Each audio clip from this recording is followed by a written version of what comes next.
So welcome to Talk and Action, a conversation between faculty and students of color. I am Dr. Bayo Oluwayomi. I am an assistant professor in the Department of Philosophy. This is my third year here at Westchester University. So I am a baby. That's what that means. In terms of my career, my journey, you could say, yeah, I'm a baby professor. But I do like the fact that this university is welcoming. It's, to a large extent, I think people are kind. But I've also, in my short time here, I have had very, challenging experiences with, with diversity issues. And I decided to take on this role for this academic year. When I talk about this role, I mean the role as faculty associate for equity action in the College of Arts and Humanities. So I can also not just talk about the problem, but find a way to be part of the solution to the problem. Part of what this event is trying to do is also trying to give me a framework to press on my dean and to say, well, I've heard from our faculty of color, I've heard from our students of color at this university, here are some pain points, and here's how we can kind of direct policy, to get to our students, to support them, and so that they can succeed at this university. And so without much ado, I just want to say welcome to one and all to this event. I really, really appreciate the number. The number seems like 1,000 people to me, just so you know, because I wasn't expecting to see one person, but I have this crowd. So thank you so much for being here. So what I'll do in what follows is to invite our faculty members to come sit on the panel, and I'll also invite our students to be on the right side. So the faculty members will be on the left side, and the student panelists will be on my right side.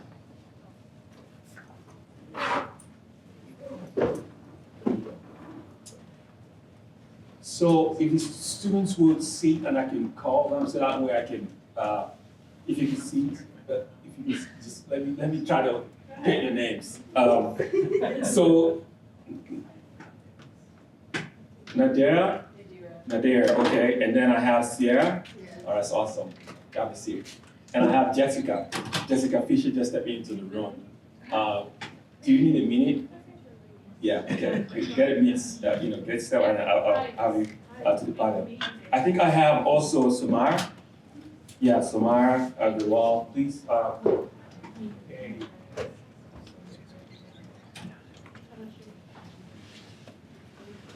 And then Fisher is going to sit here too.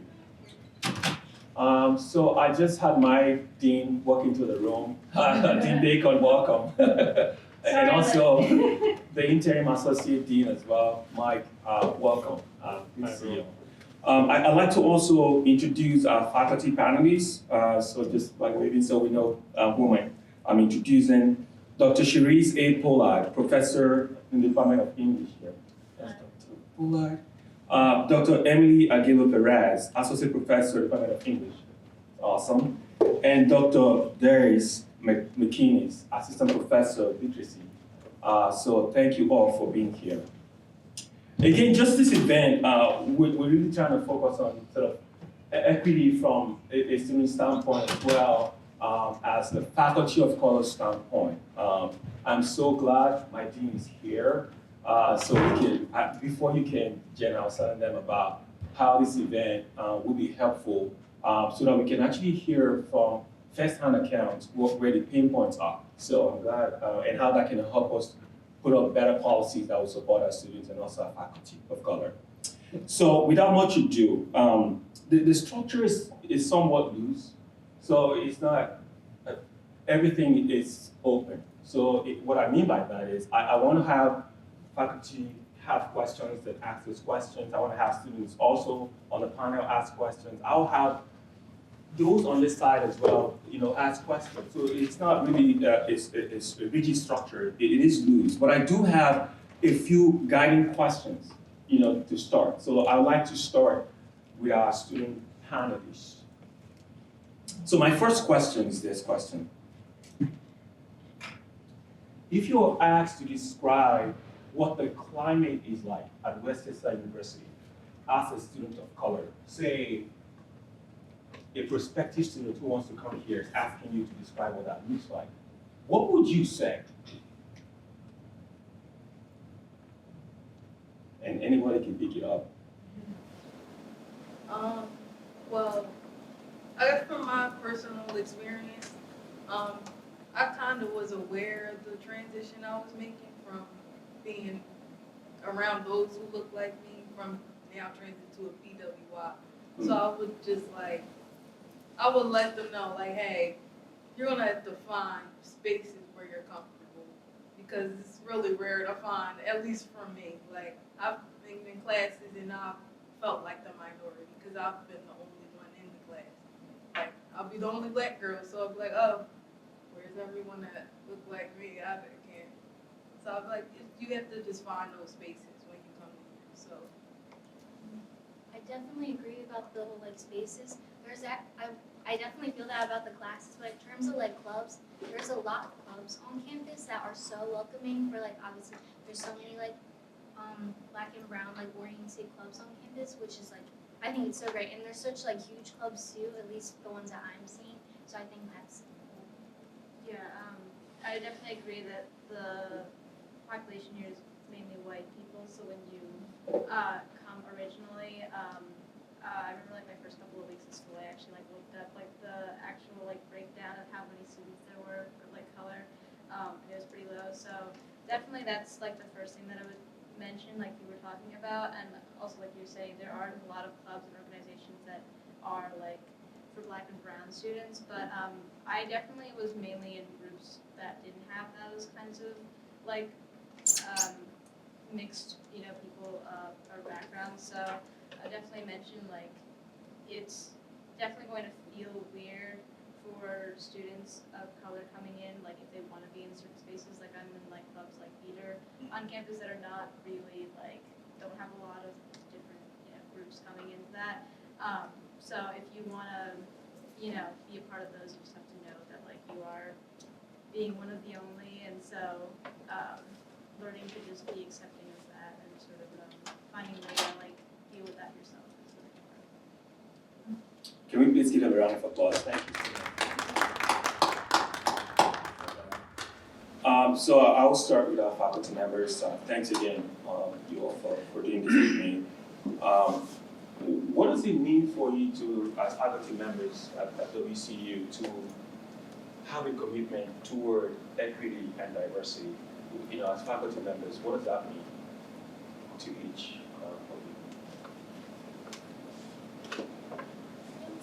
Well, I wanted to also comment on what you mentioned the clubs, which is I feel such an important part of the student experience, and I'm speaking right now as someone who is a faculty advisor for an organization, and I can't speak for all organizations, just the one that I have advised, where it's predominantly black and brown students, and the hoops that they have had to go through as students who don't know the bureaucracy. Even I remember talking to my one of the students last year, and I said, I coordinate a conference, and we have to go through so many hoops for students who have to go through that.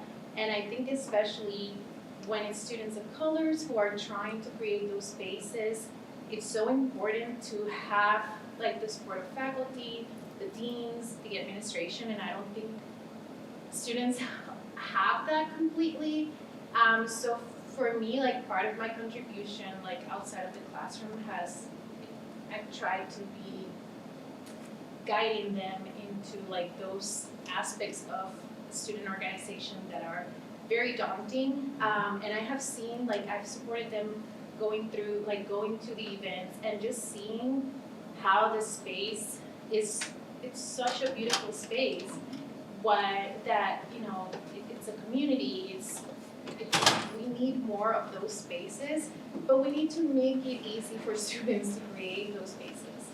And I think that's on us as faculty, but also like the administration to do that, because students already have so much on their plate. We do too, but they shouldn't have to deal with those roadblocks in order to have the spaces that they so much need. So I don't know if I directly answer your question, but I wanted to talk about that specifically because I think it is such a big, at least for me, like I saw it as a big roadblock for students. Thank you. Yeah, to go along with that, in the classroom, I feel as though it's really important to have a safe space for students of color to say what they need to say, to speak from their experiences, to talk about the things that are important to them, and not have it feel like, okay, now our Black student is going to speak, or our Native American student, or our Indian student is going to speak. Like, and so it's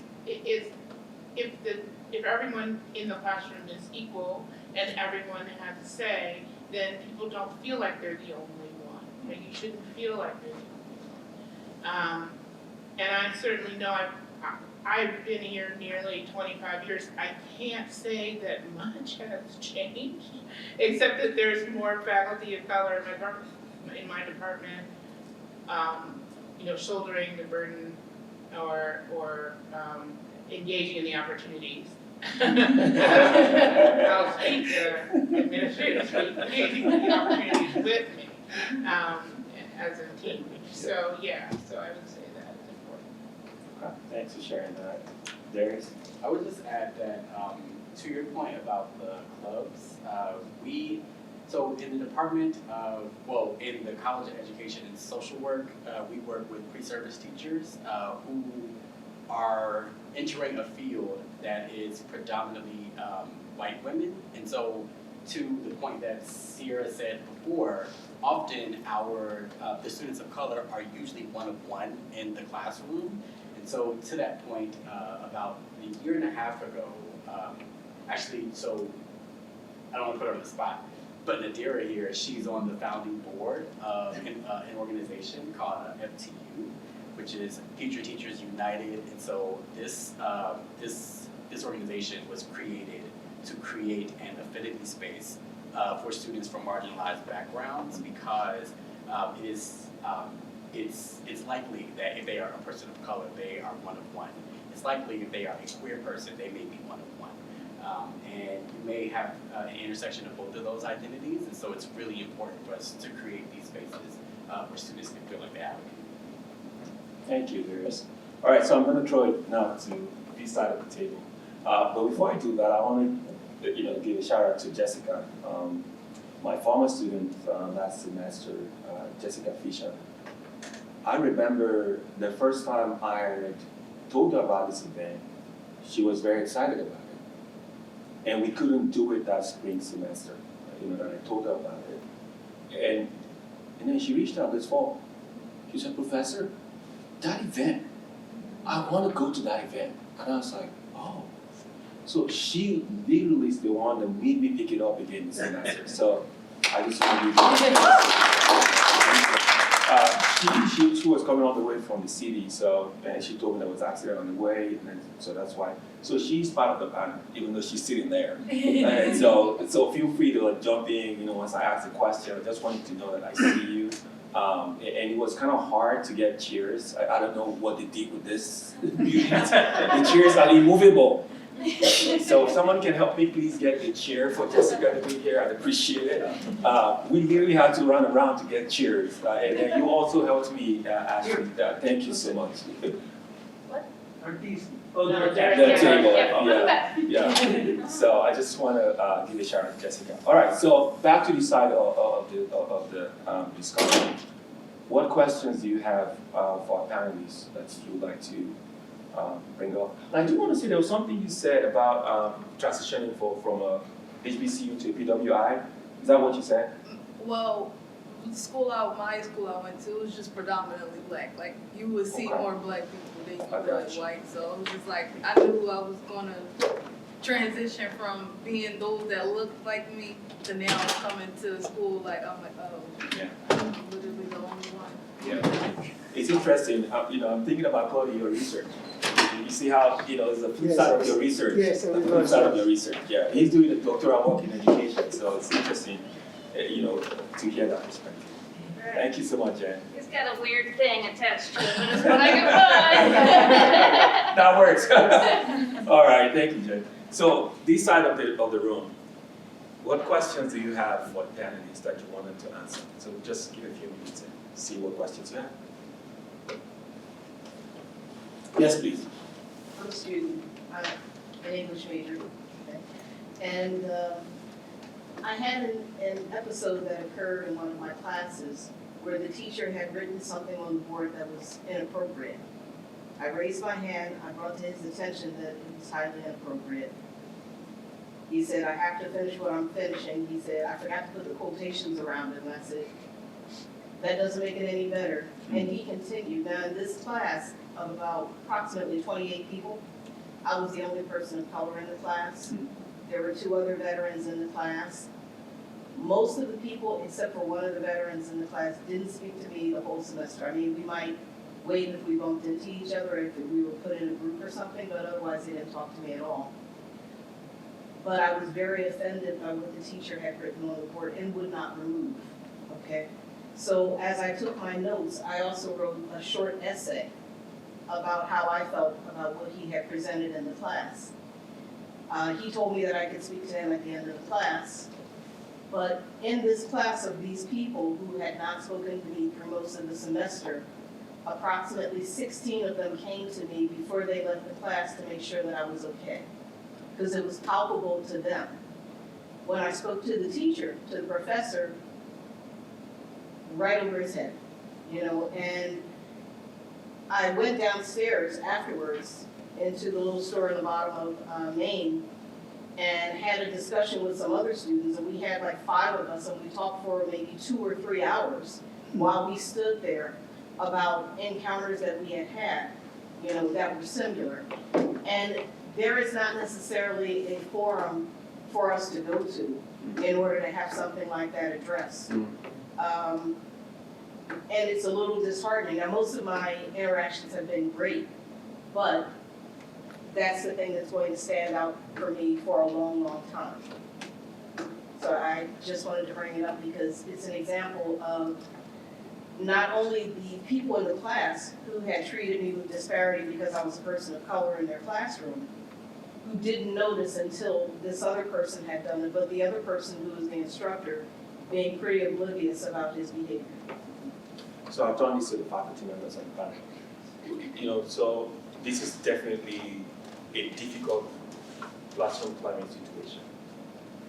So suppose this were to happen, and then your preview of it, say this student was able to tell you, like, oh, he did all of these things that we talked about.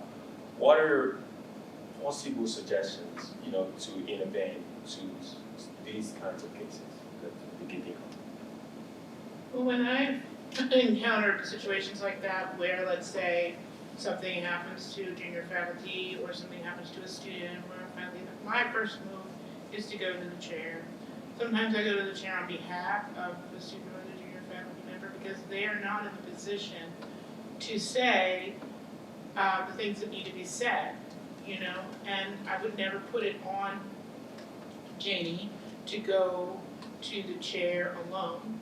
I would either go for them or go with them to have that conversation. And then if the chair felt as though they want to bring a faculty member in, or if we need to have a moment of negotiation or conversation, but I definitely think, unfortunately, yes, it is a teachable moment, and it's a moment that needs to be talked about and brought forward, and so that hopefully the faculty member doesn't do it again, but at least they know that people are paying attention. And also to have other students who may have had similar situations with the same faculty member, if that's the case, then that needs to come up too. So that's what I would do. Thank you. I know there are also faculty members sitting on the side of the aisle, so if there's any suggestions on how you possibly would navigate supporting a colleague through these kinds of situations. I'll be happy to hear. I'll just add. Yeah. Because English specifically, and I don't know how other departments do, because English is a massive department, but we also have a chair, an assistant chair that for student issues, so we have that, I mean, speaking to you specifically, but also like for students too, that there may be someone in the department that deals specifically with those kinds of things. But again, I think it's also difficult when the onus is on the student because one, they might not know who to talk to, but also it's a very like complicated, I think, position, right? Because you don't know who to reach out to. I think a lot of times, like, well, I'll speak for myself, like I've had students who have had issues outside of my classroom who then come to me for that kind of advocacy. And I think it speaks to a larger issue in the university too, that you said that in the last 25 years there's a little bit more faculty of color, but there's not a lot still, and so students don't necessarily see or interact with someone who looks like them or who they feel might be able to understand what they're going through, or who they can trust to help them without retaliation. And so I feel like there's a lot that we, the faculty, want to do to help our students, and then we need support from the university for, to be able to do that, and that's also like hiring more faculty of color so that students have that, mirror. I'll talk about mirrors because it's something I talk about in my class, but that they have that mirror in their classroom and they can feel supported and understood better too. So I just make it very clear to my students in each semester that I am a person who respects their time and respects their experiences and invite some conversations like this, and so I try to make myself available to them. And also I tell my colleagues that this is what I like to call this is a part of the black tax, right? Where we do things and work outside of what we're giving our credit and tenure for, that is beyond the scope of our job. And I would also like to say thank you for sharing that experience, because you didn't have to share that here today.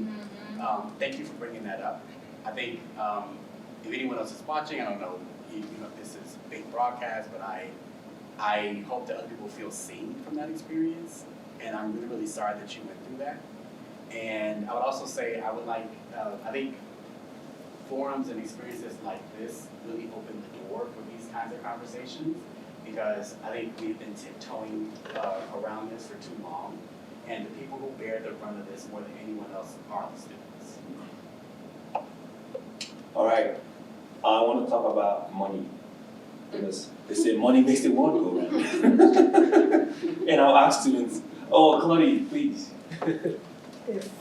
If I may ask a question based on just the same topic. Yes, go for it. And I understand that it gets complicated at this point right now. What if, and this is for everyone, anyone who can answer this, Dean as well too, and that is, what if the faculty member cites his free speech to be able to say or communicate anything that may seem or that may be deemed part of his free speech? As we know that there's a professor at UPenn who has over several years been somewhat in conflict with the university itself and others based on that type of position, where the professor has been able to spew out certain type of information or language, but then does hide behind that free speech to be able to say, well, it would be a violation if I'm not able to. And I understand the other side of it too, because at a university, free speech should be primary and mind. So I'm putting it out there, I'm dropping this, and I just wanted to see what your thoughts might be on that. Thanks, Lottie. Who wants to speak? It's open. I Yes. hope like the rigorous like hoops that professors have to go through to become like aligned with the university involves this kind of like ideological engagement, and that I don't know what Westchester has as far as like a message or mission, but hopefully it is to support students of color. And so even if they're engaged in free speech, and perhaps if they're like a tenured professor and you can't like take action against them, that there will be some kind of like change to the environment, or I'm not sure exactly how to address that, but you know, there's some kind of disalignment with that professor and that university, that action is being taken. Thank you for sharing. Yes, please. I actually want to kind of to backtrack a little bit, if that's Go for okay. it. Yes. Kind of like as a student, to student perspective, something I really look for when I'm registering for classes, and I know this kind of like doesn't really solve the problem, but I look for like people of color professors, and especially women of color. Something I like, it just really helps. I know it doesn't always prevent that kind of atmosphere and environment, but luckily in my case so far, whenever I'm with a professor who is a person of color or a woman of color, it just kind of like helps solve that problem for me. I've had 2 classes with Dr. P, and Dr. P's just created such a safe environment for me to be able to talk in class. Sometimes, especially in a predominantly white class, I get scared to even like talk about issues, not even because I know what I'm saying isn't true, but just like that atmosphere that comes with even mentioning the idea of like racism existing sometimes in an all-white space. People look at you like you're crazy, even though like it's so obvious everywhere. But something that I love about having Dr. P, I've had her for 2 semesters now. I have her right now for Black Critical Theory. The things she allows her students to talk about and just be so open with, it feels like I'm talking with one of my friends about just like racism now. And I know that sounds silly, but it feels like I can like talk and just be honest about how I feel and like the things I experience in her classrooms. So maybe when you're registering for classes, just Dr. P's an English professor. Yeah. Janie's been in my class. Oh, okay. Yeah. I know Janie. That's something I just look out for, yeah. I think, sorry, but I think it Thank goes you. back to like Very grateful. the point, like, it's good to hear it from students, because a lot of times we have these conversations among faculty and we say like, you know, we definitely need more students of color. And kind of as a side, but I know like the university has the numbers for how many like students we recruit, but not always about how many students we actually retain. And I think that's very not great. I can't find the right word right now, because yeah, we can say, oh, we recruited these many students of color, but then like what happens, right? But it's also like, it's nice to hear it from students too, like you seek out faculty of color, especially women of color, because it's what we advocate for. Like we need more representation in the classroom for our students. Not only, and like I'll speak from one example, like a student that I had, I think he was in an English seminar, and the student said, "You are the first and only Latina professor or teacher I've ever had." And this student was graduating, so like in their last semester, the student finally saw someone, and they said, you know, like, I can see myself teaching, but it was hard to picture myself teaching at a university setting because I never had that. And I think it's so unfortunate. But so not just for students to have someone that they can look up to, but also because we tend, and it's not trying to generalize, but we do tend to create the spaces that we would have liked to have when we were going through our own university experiences, but also with the experiences we want our students to have, and we want those experiences to be positive, enriching, and for them not to feel like the professor who's teaching is constantly offending them, silencing them, erasing them. but also that the environment in the classroom does not allow the student to express, you know, their experiences or even speak about reality, which is, you know, racism exists, sexism exists, like all of these things actually happen. So I guess I appreciate that you mentioned that as your experience of seeking out, because hopefully, you know, the university can listen to the students more and what they want and what they need. All right, let me explore that line. Okay, go ahead and I'll explore this line of conversation. I just wanted to mention, going back on your point about like creating that space kind of around you that you're comfortable with. I'm not from the College of Arts and Humanities, I'm from the College of Science and Mathematics. But last year I did this program, it was through the biology DEI, it was like a part of that department. But they had like a peer mentor program, which I thought was really cool. And you basically connected with someone that had like similar professional plans as you. And I'm pretty sure it was mostly minority students as well. So my mentor that I had, she was Latina. And it was just nice. I only did it a couple of times just because I got busy. But even the times that I went, it was really nice just kind of connecting with someone who was going through like similar experiences as me. And just kind of like you said, like creating that space around you that you're comfortable with. So like I don't know if the College of Arts and Humanities has like some kind of program like that, but I thought it was very beneficial. Thanks for sharing that. That's very good. Yes, please. Just to like piggyback on what they all saying, I guess this without just coming here and you have to really find those places, you have to really search, and I feel like that's the problem. That's not given to you as soon as you come here. So I do like the fact that the idea of like finding somebody similar and giving you that sense of community that you want. I feel like that was never given.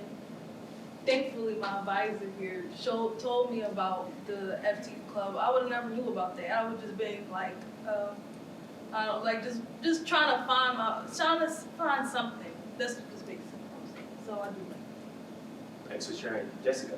Yes, I also just wanted to piggyback on what everyone else said.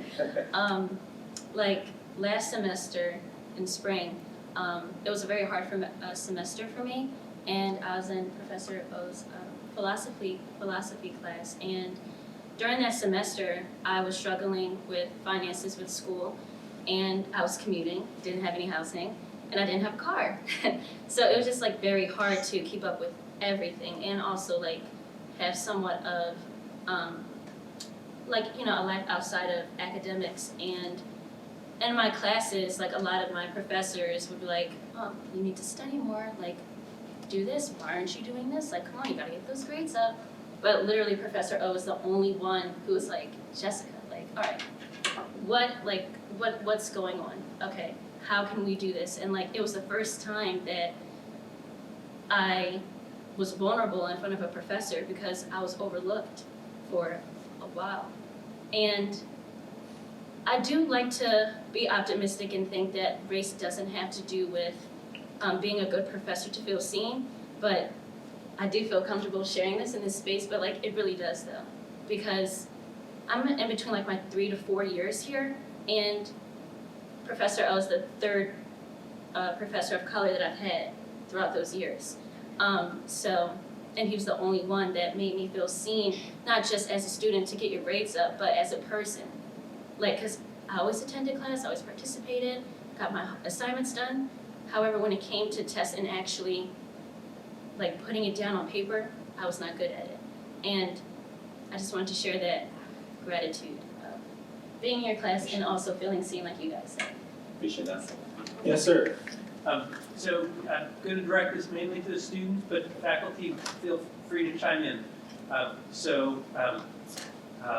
You have a lot of white professors, and what would you like your white professors to know that doesn't seem to be on the radar, our radar?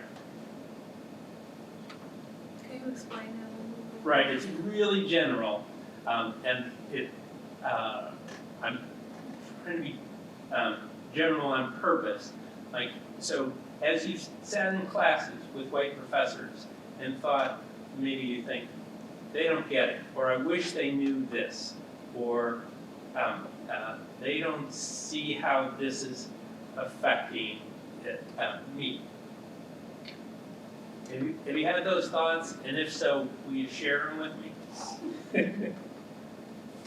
I was just gonna say that like, even just like on this, like with my other peers, my white peers, it's really ostracizing. I guess I wasn't that surprised, but coming here, I was just faced with like a lot of racism from people my own age, and I know this is silly, but like, I'm always surprised when people my age specifically are so racist, but that's something that Westchester really struggles with as a whole. Their students are really racist, and I hate that. Not that I hate that, but I guess professors aren't just aware of it because obviously they're not hanging out with students outside of class. But sometimes because of that, they just like, they don't understand the dynamics in class, and that's what kind of leads to like, well, obviously what you were talking about earlier, the ostracization of just like feeling like no one, because it happens in class with me. When I see another person of color, I'm immediately drawn to them because the other white students, they're like grouping up, and then I'm alone in the classroom when like there's just no one else who looks like me. And if I am luckily, then immediately we're like this because we know no one else is gonna group up with us. It's kind of that thing. So maybe just like, not even like what more professors themselves need to do, I guess maybe just on like a looking at their students kind of level. Sorry, that didn't really make sense. But I feel like a lot of times in class, my problems more come from like my peers than my professors, if that Makes It makes a lot of sense. Yeah. You're making a lot of sense. Yes, you are. Yeah. Anybody So else? it looks like Sandra. Oh, I guess I was just gonna add to what you were also talking about. I think it is really tricky to define something for me personally, just because I feel like it is kind of a tricky situation where it's like I would love for professors to be more open to like talking about it or like mentioning it in class, but also being the only one and someone being like, let's talk about it is like kind of also in a way ostracizing, because it's like, oh, I'm the one who's now gonna have to be like the speaker for this. But I think maybe just like having a general, like in the beginning of like on the syllabus day or whatever, being like, this is important that we all are respectful. I know we always like go through it and it's not like the syllabus or whatever, but a lot of times people don't really take that thing, it's like whatever, it's just kind of a throwaway thing. To your point, there are a lot of racist students. My third day of my freshman year here, I had a racist incident happen to me, so that was not great for my freshman year. So I think just having more of those conversations, or like allowing for more of those conversations, especially for like the English department when you're like reading text or like books that are like about race or something like that, having the floor open up more for not just for white professors talking, but also for more like facilitating conversations and stuff. Because I feel like, you know, because we are the very few, you know, like we have to. It's unfortunate, but we have to be the ones that are, you know, speaking up for ourselves, and so giving us the floor to sometimes like talk about those situations as well. I think just to add to it, I don't think it's incumbent upon any of our students to tell the professor how to teach and how to be the adult in the room. If I'm being transparent, as you know, the associate for equity action in the humanities. I have a lot of programs that I'm putting out for faculty members. They're not showing up to it. I'm trying to help, but they're not showing up to it. So that tells me something. So it's not a problem of, you know, lack of will or lack of knowledge. It's also power. I think it's just unfair, honestly, the question to our students to say that they should actually tell a professor how to be a teacher to them. So another way to rephrase the question, I think that's a way to rephrase the question, is to say, how can you compare your classes by professors of color with professors that are not professors of color? So I think that's a more productive way to engage with that question. So that way we can kind of tease out the differences in terms of how those classes makes more sense to you or makes more meaning to you. Throughout my years here, I would say comparing the two, my professors of color focused on more class engagement. Though Westchester is a predominantly white school, you know, you do have like, you know, some black girls sprinkled in, like Spanish girls, you know, everyone. And in those classrooms, rather than just listening to the professor lecture, actually making sure that all your students participate and engage getting groups, I feel like was a common denominator and throughout the three professors of color that I've had. So I would definitely say like engagement and just seeing us more than a student. Like here's the lecture, here's your grade. It's more than that. It's okay, what are your thoughts on this topic? Like what's your, just getting like more into a deeper level and of just like looking at a student just as, you know, receiving basic things like lectures and grades and things like that. Just seeing them more as a person and understanding them. Good. Anybody else? Paris? Yeah. Go for it. Yeah. Well, no, just just going off, sorry, what she said. I feel like more in high school. I felt like when they would do circles, and in those circles it would just be like a SEL type of thing, like just how are you today, just asking about you, and then we would just talk all the time. You come here and it's like you really have to, like you said, you can't find someone to be vulnerable with, and I felt like I never had that, and I like you, and then they'll tell you when you come here, oh, you have to build relationships with your professors if you really want to get to know them. Like I never felt like I had that opportunity to do so, because it's like, oh, you're in my class, and like it's just bye, hi, and bye. Yes. One thing that I usually say to my colleagues is to question everything. I know that we ask this of our students as they go out into the world, but to my colleagues, I say question what you believe to be normal. And what I mean by that is, so in the College of Education and Social Work, the ways in which we have set up our programs, right? It's normal for a certain demographic of students. Not everyone has a car to travel to a field placement.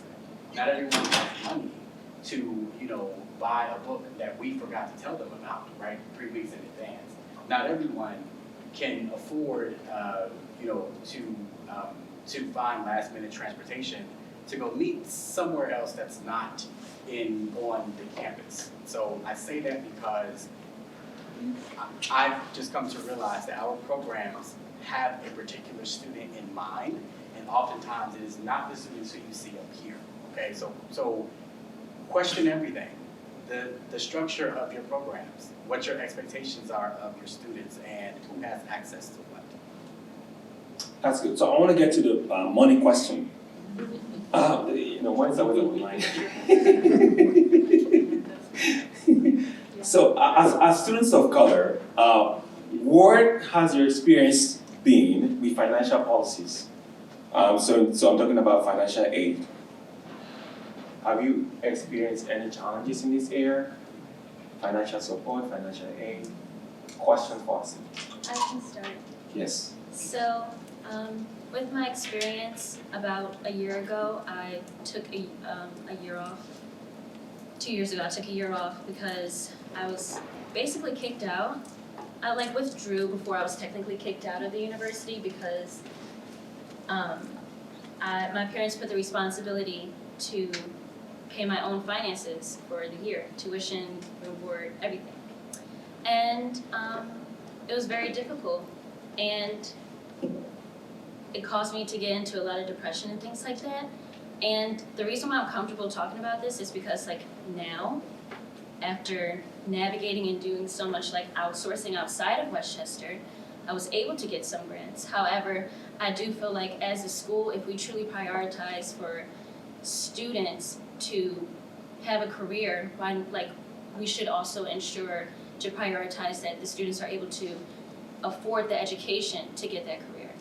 Westchester promotes via email, flyers, posters, and even in person about career fairs and job markets and network shops and things like that to get a job. But if you want to hear anything or learn anything more about financial aid, grants and scholarships, it's not as visible as much as these job opportunities. And it just doesn't make any sense. Granted, we're all in, we're in school to get a good career, but like, we can't finish school if we don't have the finances for it. And I just feel like Westchester should prioritize that more, because it's very difficult. And granted, Westchester, we do have scholarships on the website right now. I like double check, okay, what do we have now? And there's literally only 6 on there. And it's for like, if you're a member of some society, if you're a nursing major, if you're over 25, if you're a graduate student. And it's like, I'm none of that. Are you guys? Okay, none of us are any of that. So it's just like, I feel like the scholarship should be more inclusive. And granted, like, scholarships are like for a specific demographic, experience, whatever. But like, it doesn't make any sense why I'm up at like 2 in the morning looking up scholarships, and I go to an institution with so many faculty and staff. Excuse me, sorry. It just doesn't make any sense. And I'm sorry. Yeah, you can But take a break. You can take a break. okay, Just wait. thank you.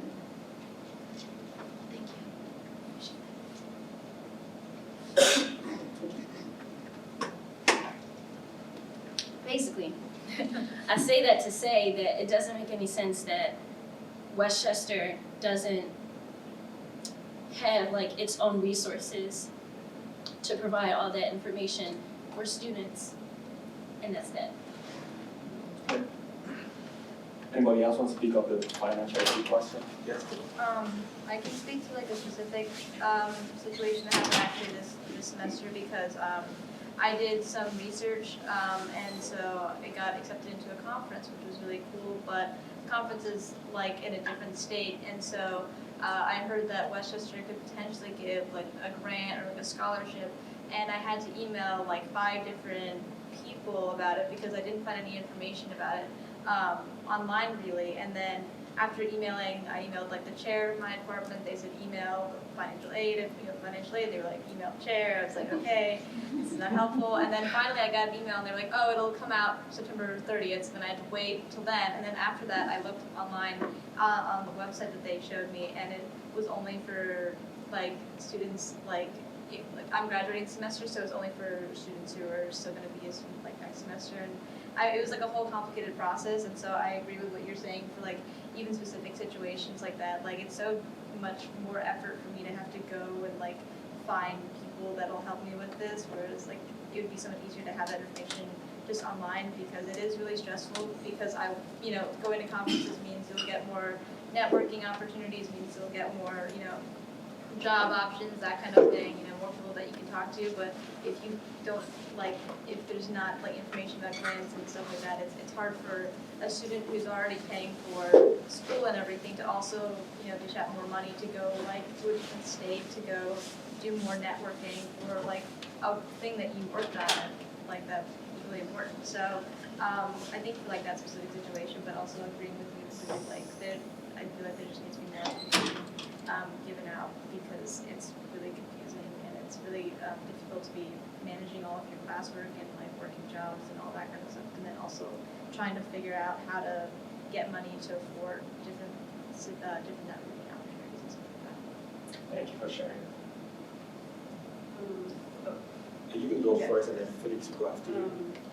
For my financial experience, it started kind of rough in freshman year. So I'm part of the Honors College, and for that, you have to live on the 7th floor of Allegheny, which, if you don't know, is Allegheny's one of the nicer of the housing options.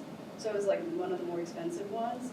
And I remember I got the call saying I was in honors and I had lived in Allegheny and everything. And I was like, thank you so much, but I don't have money like that. And then they were like, oh, okay, well, we'll give you a scholarship. And I'm like, thank you. So I was I only got the scholarship because I told them I didn't have the money to live there. So I mean, I had the scholarship and grants and stuff, but I still had to take out a loan. So it's I don't know, I was not happy about that. But just my freshman year, I was is this how it's gonna be every year? Because if I'm gonna have to take out a loan and be in debt, I mean, I know you take out a loan in second college, but I don't want to be in a bunch of debt. I'm gonna be a teacher. I don't really have money to be paying this back. And then like my sophomore, I'm a senior now, so like my sophomore, junior, senior year, I've luckily been able to get like more scholarships, but they've been, because I'm a minority education major, like you said, there's not really any for just, you know, being a student, just like general, like most of the ones that I wanted to apply for, I couldn't really apply for, so I just literally applied to all the ones that like I like barely qualified for, and I was able to get a few of them, but like, if I just had more options, I probably wouldn't, you know, be in debt, but it's okay, we'll worry about that later. Yes, please, go for it. Just what they both saying, all of them. I would like more spaces for us to talk about like financial things, because I don't know, I'm just saying that. And I rely on my parents, like, hey, or my older siblings, like my sister went to college, I'm like, hey, can you explain this to me a little bit more? Like, because I want to help and like learn and understand, because I'm here, like I'm gonna have to fend for myself. Like, it's no space. They're talking about scholarships. I didn't look that up. I'm like, it's nobody to talk to about certain stuff like that. Like, I wish it would have more, just more places to talk about like financial aid or however that works. That's good. Felix? Yeah, definitely Jessica, what they were saying, or how they do the scholarships, it ends in May. Like most of the scholarships just, they stop accepting them in May, and agree, they are super duper narrow in terms of the demographic. And so as you're going through and you don't really like know even where to look by the time you look, and you know you go to school in fall, you might not think about it until like July, August, you have missed your chance. So I think like we definitely need some systematic changes and in terms of supporting employment. I'll take Jessica, and I'll take you, and I'll take Dr. Curtis. Like for what you two just said, specifically like having to go out and seek those things, that's, I feel like, is the biggest issue here. You always have to like find it yourself, and granted not everything is going to be given to you, life just isn't that way. But like the things that Westchester promotes, it's just like, that's not like really helpful in my reality right now. Like you said, money makes the world go around, and it's unfortunate, but it's true. Like, I've attended a few of the job fairs and career building workshops, and I'm taught like how to create my resume.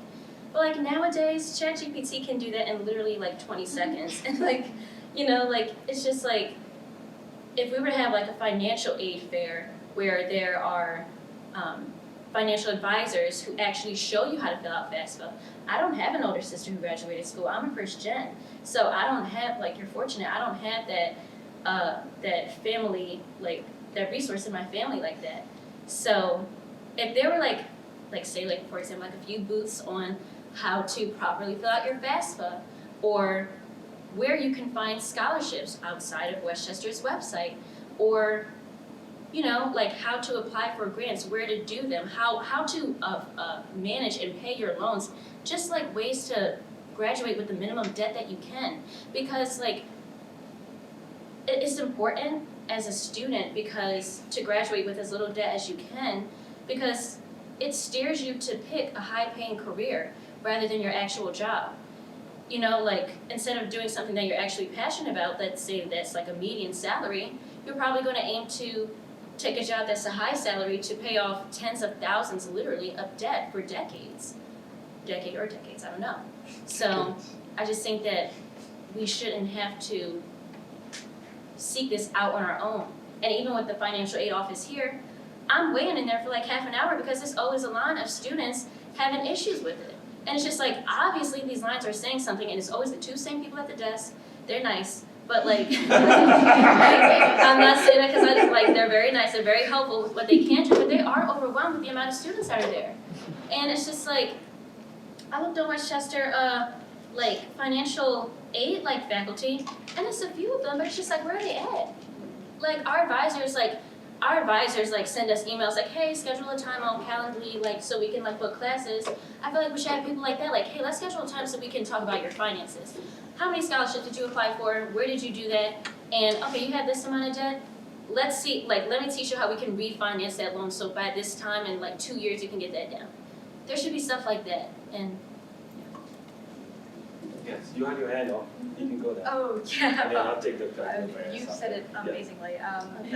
That's exactly what I want. There's just so many opportunities that are provided, but you definitely have to search them out, which is very frustrating. I had another situation in the summer where I had a summer internship, but it's unpaid, and to get careers you need to have all the work experience, but unpaid internships are really, really difficult for many college students. So I was also working multiple jobs to cover for that unpaid internship. And then I only found out after the summer that Westchester has a thing where you have to do a lot of paperwork, but you can actually get some sort of like money back for doing the internship or something like that. But I only found out afterwards, and you only have to do it before you start the internship. So it's like another one of those like what you were mentioning where you have to like, by the time you have the time to like actually like look it up, it's already way past your time, so you just don't have you can't get that money back or that time back for all the work that you did for it. And like you were saying, it would really be beneficial to have someone who knows way more than us about finances, because I'm still a child. I still feel myself as a child. Like, I don't know what I'm doing with like money. I just know I have to keep working. So yeah, it would be like what you were talking about, really, really helpful to have advisors like that. Let's take the prayers and I'll take Claudia after that. Well, no, I'm just like this. These are really great ideas, and I don't know that I'm like contributing anything right now. But I was just thinking of I have not taught first year experience, so I'm not sure exactly what is covered there. But I know when I was an undergraduate in Puerto Rico many years ago, we had a sort of like first year experience class, which was once a week with the professor who was like served as your advisor during that first semester and first year, and we went through a lot of like navigating the university, and I don't know what first year experience is exactly like, but I feel like there should be a component of that, like let's navigate the things that will like hopefully help you be more successful. And I was just thinking of like at Penn State, this was a summer program for future teachers, so it was just a very like small amount of students, but I would teach a college prep class where we would do FAFSA together, we would do like all the like narrative things like to try to prep for these things. So I don't know, I was just thinking like maybe a workshop, or not even, yeah, like a day of like someone, I'm happy to volunteer for that, but obviously someone from financial aid office would be the most qualified to help with that, but just like I would help my students a lot of times like just find scholarships either at Penn State sponsored or outside, because it was something that I had to do when I was a grad student especially. So like I had compiled a list of websites and what were the requirements, and so it was something that I did as a grad student, and then I was trying to like help my own students with that. So I'm happy to volunteer with for some kind of workshop, but in coordination with financial aid. But I do agree that there has to be a workshop once a semester is not enough. Like there has to be accessibility like for the students. And as you said, it's not that everything will be given to you. But I have found, I'm not a big criticism of the website, but I have found the Westchester website sometimes to be challenging to find things that I know are there. Yeah. And so I just end up Googling, like Google whatever I'm looking for, and hopefully I'll get it. And so we can say like just Google financial aid and you'll find, but that's not how it should be. Yeah. You should be able to find all of the financial aid, scholarships, grants available for students there. Make the process of, applying for them easy. And that's a technology issue, but I think in terms of being, we do need to provide things, make things more accessible for students, so that you know that these things are there, and how you can apply for them. But I also think that they are probably very committed to, and that's another issue too, right? Like that, how do we describe ourselves as a university as, we have don't we have the first generation, first day, something like that, right? We talk about ourselves as welcoming first generation students, and what that means is that, and a lot of students who are first generation are also students of color who are working on the side because they have to, because they're financially responsible for their education. So how do we describe ourselves as a first generation welcoming university and not have the tools to make things happen for first generation students, for them to stay too? Because again, retention, it's not enough to get them to come here, but how do we make sure that they are here and they are safe and they are, they don't have a horrible experience as students because of, not just the racism, not just because they're the only one in the classroom, because there's no safe spaces for them, but then also we have a financial burden. We don't know where things are. No one is really helping us navigate, right? So I think, but just to kind of actions, not just talking but taking action. I really like that idea, coordinating with financial aid office for some kind of financial fair, not just a career fair, but financial aid fairs. Thank you, Dr. Aguilar Perez. We're kind of nearing the end. In the next 5 minutes, I want to wrap it up. But Cody, you had your hand up. Yes, well, some of what I was thinking about has already been said, but I guess not to duplicate too much of the information, I do think that some of these ideas would work. So, but it needs to start at orientation. Orientation should have a part. It's not just someone making a presentation on financial aid from, as we do for my school where I'm working at. And I'm actually in position to talk in two ways about this, as a professional financial aid officer, as well as a student who is dealing with the financial aid office here. So I already know the information, but in order to even access the people here to be able to get some things as a grad student, that's even somewhat difficult.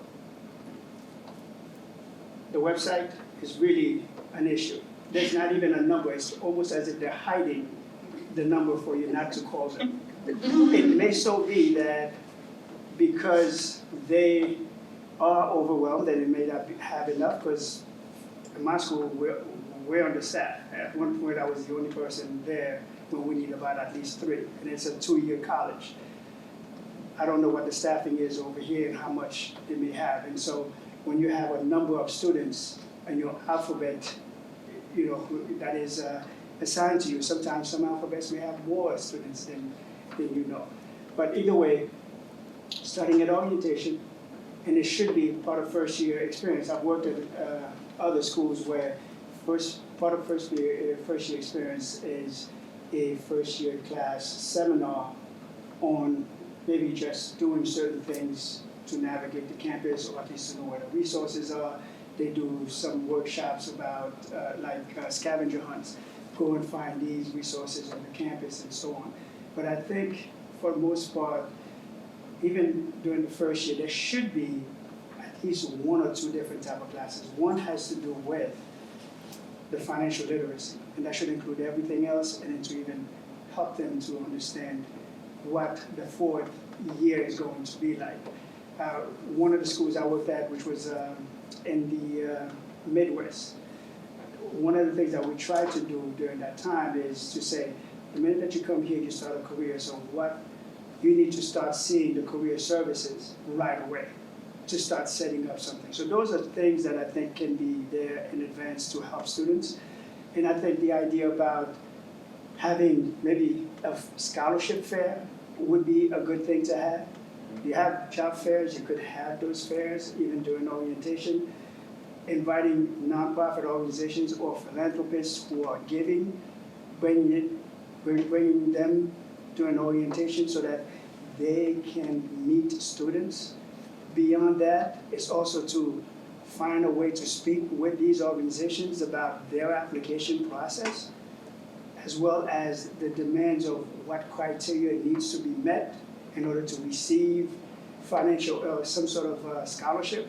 Because some of them are just only targeting just the top students. And sometimes some of the top students are already students who are very well prepared. They don't really need the extra financial help. And that's another thing that seems to be systematically microcosm as macrocosm type of issue.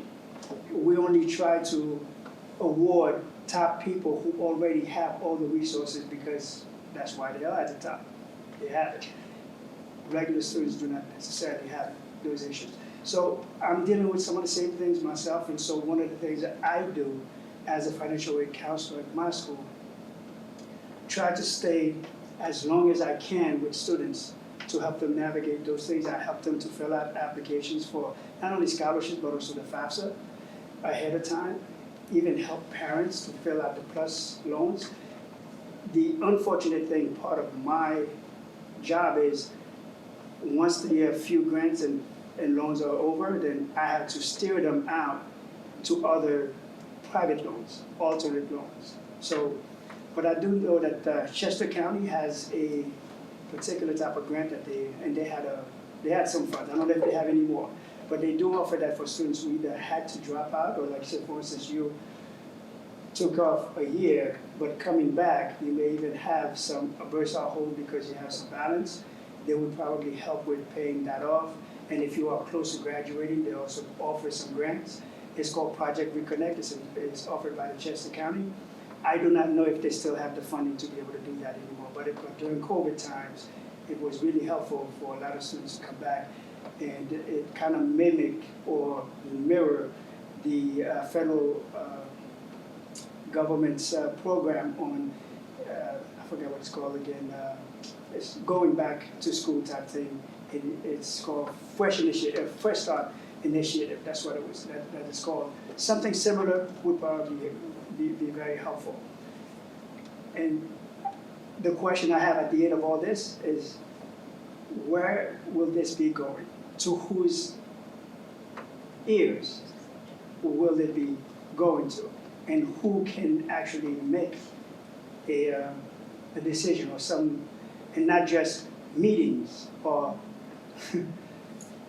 as most schools actually end up doing. We just all have meetings and we talk about the problem and then not much is going on. I know that Moonshot was just taken off the minute that few presidents were leaving their jobs. The Moonshot program here, suddenly within a week after that, I heard it was silently silenced or paused. Is that actually true, and is it too coincidental? You've asked me very difficult philosophical questions. Sorry. That's above my pay grade. But I do think, those are the kinds of questions I like to ask actually when I go to Moonshot meetings, when I go to updates and faculty updates. And I do ask these questions. But I do want to tell you though, in my role as faculty associate for equity action, at the end of my tenure, I hope to, have a kind of portfolio and say, here's, all my findings, here's all the feedback. How do we get this policy? So I'll be asking the same questions at the end of my tenure. So thank you. You're welcome. I do want to give our students the last word on this discussion panel tonight. So here's the last question. I know you don't have the magic one, but if you have one, what is one thing you're going to change about equity and diversity at Westchester University? So we can start from any. Happens up after that. What's one thing you're going to change? It's kind of already been said like in the beginning, but like just having more spaces for us because, like Dr. McGinnis said, I'm part of FTU, and I found that there wasn't a club. Like it literally was made my sophomore year. It's for minority education majors, and yeah, it was the spring of my sophomore year. So I don't think if that club was made, I would have ever found spaces with people like me. Like I know when I go into the classroom and there's one other minority person, I'm excited. Like so just finding those spaces, like creating those spaces, and yeah, just having them. Thank you. Appreciate that. Yeah, I was just gonna build off of that. I think what you guys were also talking about more faculty being people of color, women of color, just because it can be really isolating in the beginning, and if you aren't like familiar, you know that there are faculty that are there to help you. It can be feeling like you're on your own with dealing with those issues. So I think Westchester prioritizing, or at least making more of an effort to bring in more faculty would be really helpful for the students who feel that way, to know that there are people to like lean on, or like have it like advisors or something like that, at least who are people of color or something like that, that would make it easier to talk about those issues. Thanks. Anybody else? I agree. Okay, good. So we all agree. All right, that's wonderful. All right, I want to say a very big thank you to our faculty and students. And thanks for being here and come to the end of this discussion panel. Thank you.